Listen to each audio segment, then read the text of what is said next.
Hey, what's up, everybody? I'm Scott. Today we're going to talk about worship builds, what they are, and how to do them. So let's get started.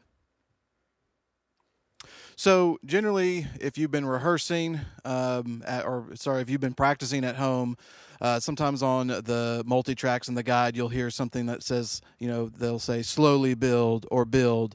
And those are some indications within the song, typically in a bridge leading into a chorus to usher in a build-up of all of the instruments in the band to resolve in a final chorus or something like that. So when you hear those things in your ears with the guide, that's usually what that means. Or as you move along on the team, sometimes the moment in the room is going to be different than what necessarily the tracks are indicating. And so sometimes an MD may call an audible and they'll say, okay, start to build, and then they'll give you ahead of time enough count to say, okay, start building here, and usually you'll know that it's okay, we're going into this bridge here, or we decided to be spontaneous and add another bridge, so we're going to build from there. And so ultimately you want to be able to add layers of sonic variety with your kit, whether it's electronic or it's acoustic,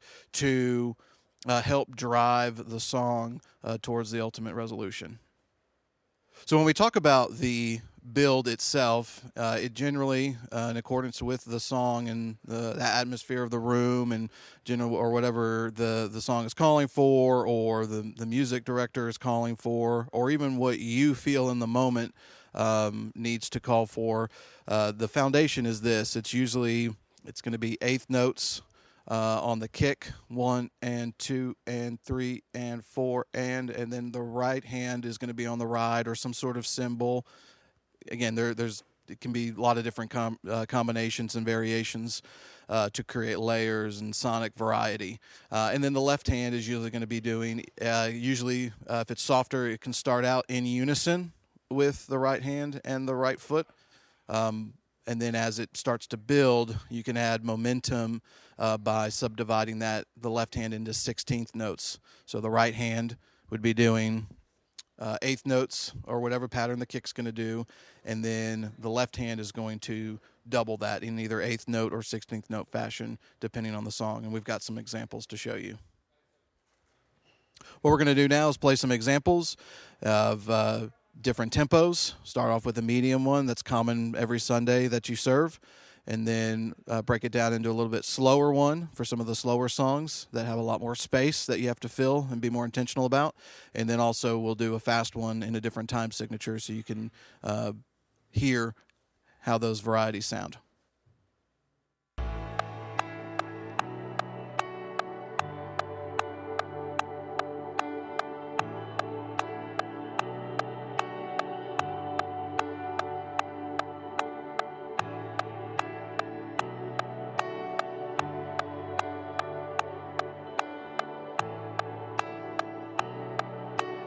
Bridge, 2, 3, 4.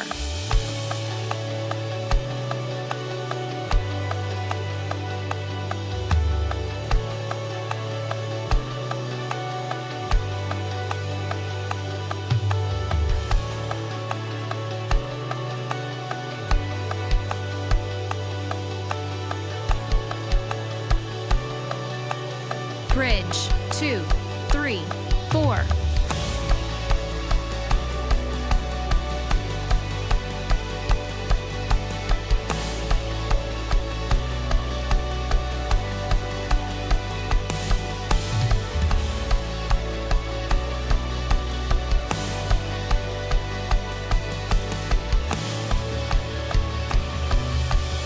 Chorus, 2, 3, 4.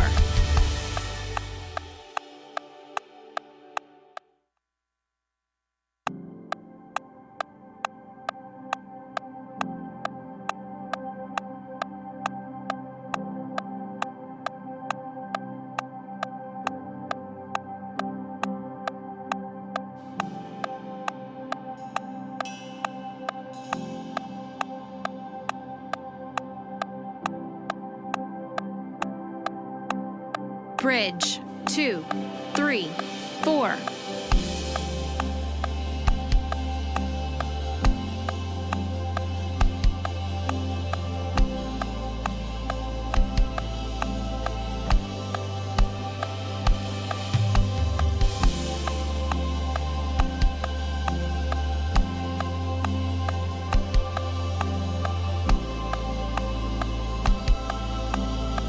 bridge, 2, 3, 4.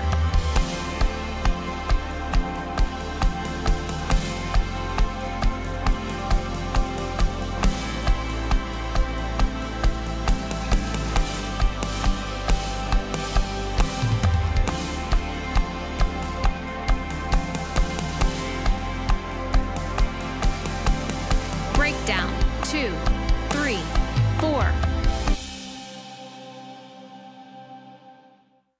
1, 2, bridge, 2, 3, 4, 5, 6.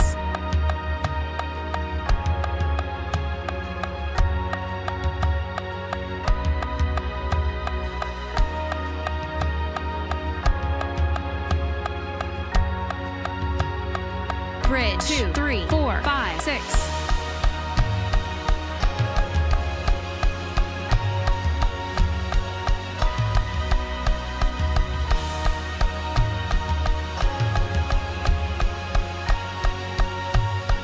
Bridge, 2, 3, 4, 5, 6.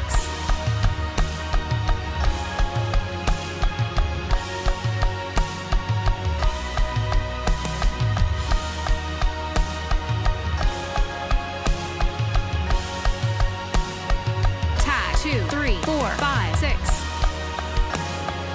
Tag, 2, 3, 4, 5, 6. Vamp, 2, 3, 4, 5, 6. Chorus, 2, 3, 4, 5, 6. All right, so here we just did a couple of different versions of different songs, tempos, and time signatures for you to see kind of how they, how a build kind of goes. But ultimately, the thing you may have picked up is that it kind of, if it's a longer, multiple bridges that finally build, there's going to be some kind of like, imagine waves crashing. They're going to kind of roll. And so you can kind of build up velocity and intensity and then bring it back down. And then you can change and do different patterns on the kit and different, orchestrations around to ultimately achieve the same thing, which is a build. But ultimately, when it comes back down to it, a good foundation is just the kick and ride and the right hand doing one thing and then the left hand subdividing on the snare and then adding in layers or taking away as the song and the room and the moment dictates.